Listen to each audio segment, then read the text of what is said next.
Azizlar, mana ulug' ayyom kunlarida o'z ibodatlarini uylarida emas, balki farzandini sog'ayishini Allohdan so'rab, bolalar kasalxonasida o'tkazayotgan Ra'no opa borlar. Ular 3 yoshli Tomarisni sog'ayish uchun o'zlarini Alloh bergan imkonlari tomon harakat qilyaptilar.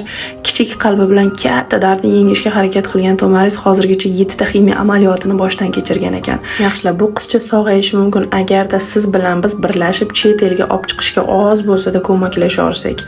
Azizlarim, be'tibor bo'lmang, mulg'ak qalbni onasiga sal bo'lsa-da umid bera olsak, bizni oxiratimiz uchun nur bo'ladi.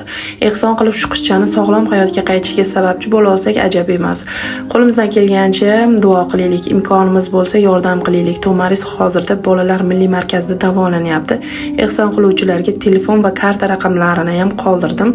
Karta va telefon onalari Minquli va Ra'no opaning nomlarida bemalol aloqaga chiqib, o'zinglarni qo'ldan kelgancha yordaminglarni berishinglar mumkin.